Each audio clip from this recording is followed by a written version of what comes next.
गोविंद नाम का एक ग्वाला था। वह रोज़ सुबह पहाड़ी पर अपनी गायों को चराने के लिए ले जाता था और शाम को घर वापस लौटता था। एक बार उसने घर वापस लौटते हुए देखा, एक पेड़ के नीचे भगवान श्री कृष्ण की मूर्ति पड़ी है।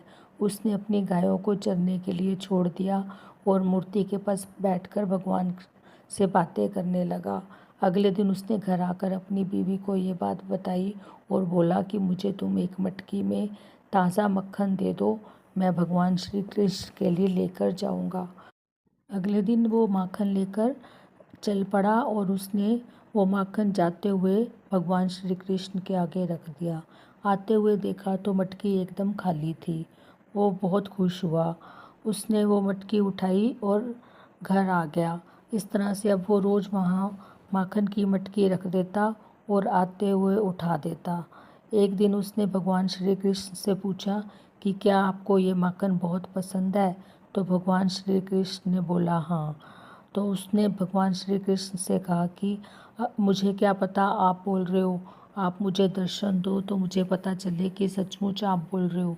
तो भगवान श्री कृष्ण ने उसको दर्शन दिए और बोला कि ये बात तुम कभी भी किसी को नहीं बताओगे। उसने भगवान से वादा किया कि ये बात मैं किसी को नहीं बताऊंगा और घर आ गया। घर आने के बाद ये वाली बात उसने अपनी पत्नी को भी नहीं बताई। अब वो रोज़ जाकर भगवान श्री कृष्ण के लिए मक्खन लेकर जाता और बातें करता। एक दिन उसने भगवान श्री कृष्ण से कहा कि मैं देखता हूँ आपके सामने आकर इतने सारे लोग बात करते हैं, लेकिन आप किसी की भी बात का जवाब नहीं देते। तो भगवान श्री कृष्ण ने कहा कि यह जानने के लिए तुम मेरे पीछे जो पेड़ है उसके पीछे चुप कर खड़े हो जाओ, लेकिन सब चुपचाप देखते रहना, कोई प्रतिक्रिया मत देना, बीच में बोलना मत, तुम्हें इस बात का जवाब मिल जाएगा। गोविंद ने ठीक वैसे ही किया। तभी उसने देखा कि वहाँ पर एक आदमी आया, उसके पास पैसों से भरा एक बैग था। उसने बैग भगवान श्री कृष्ण के सामने रखा और भगवान को बोला कि मेरा आज बिज़नेस में बहुत फ़ायदा हुआ है, आपका बहुत बहुत धन्यवाद। यह कहकर वो बैग वहीं भूल गया और चला गया। तभी वहाँ पर एक बहुत गरीब आदमी आया। उसने भगवान को बोला कि आज मेरे घर खाने के लिए कुछ भी नहीं है, मेरा पूरा परिवार भूखा है। तभी उसने बैग देखा और भगवान का धन्यवाद किया और बैग उठाकर खुशी खुशी चला गया। गोविंद चुपचाप ये सब देखता रहा।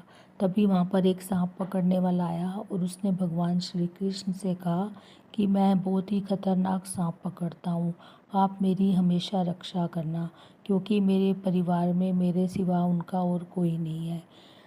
तभी वहाँ पर वो बिजनेसमैन दो सिक्योरिटी गार्ड्स को लेकर आता है और इस सांप पकड़ने वाले को पकड़ लेता है। बिजनेसमैन बोलता है कि मेरा यहाँ पर बैग था और पक्का इसी ने चुराया है, क्योंकि मेरे जाने के बाद तो यहाँ कोई आया ही नहीं। जब गोविंद ने ये सब सुना तो उसने भगवान श्री कृष्ण को बोला कि अब आपको बोलना ही पड़ेगा, ये आदमी निर्दोष है, इसने बैग नहीं उठाया, आप जानते हो, अगर आप नहीं बोलोगे तो मैं बोलूँगा। जब श्री कृष्ण कुछ नहीं बोले तो गोविंद ने सामने आकर सारी बात सच सच बता दी। सिक्योरिटी गार्ड्स ने उस सांप पकड़ने वाले को छोड़ दिया और गोविंद के बताए रास्ते पर जाकर उस गरीब आदमी को पकड़ लिया। तब गोविंद ने भगवान को पुकारा और पूछा, प्रभु आपने वैसा क्यों नहीं किया जैसा मैंने किया? तो भगवान ने पूछा, तुमने क्या किया? तो गोविंद ने कहा, मैंने एक निर्दोष व्यक्ति की जान बचाई है, क्योंकि मुझे पता है उसने पैसे नहीं चुराए थे। तब भगवान ने कहा कि तुम वास्तव में उसकी मृत्यु का कारण हो। अगर तुम चुपचाप खड़े रहते तो वो आज जेल में होता और वो पैसे जो थे वो गरीब आदमी को मिल जाते, लेकिन तुम्हारी वजह से वो सांप पकड़ने चला गया और खतरनाक सांप ने उसको डस लिया और वो मर गया और गरीब आदमी अब जेल में है और उसके परिवार के पास खाने के लिए पैसे भी नहीं है। जहाँ तक उस बिजनेसमैन की बात थी, अगर उसके पैसे चले भी गए तो उसको इतना फ़र्क नहीं पड़ता। तो जो नियति में लिखा होता है वही होने देना चाहिए, हमें अपने कर्म करते रहना चाहिए। भगवान श्री कृष्ण ने कहा, हम जो भी कर्म करते हैं वह एक दूसरे से जुड़े हुए होते हैं, इसलिए जो नियति में लिखा है वो होने देना चाहिए। हमें सिर्फ अपने कर्म पे ध्यान देना चाहिए, परिणाम में नहीं। यह सुनकर गोविंद ने भगवान से क्षमा मांगी और भगवान अंतर्ध्यान हो गए। So this was the story of today. Thank you.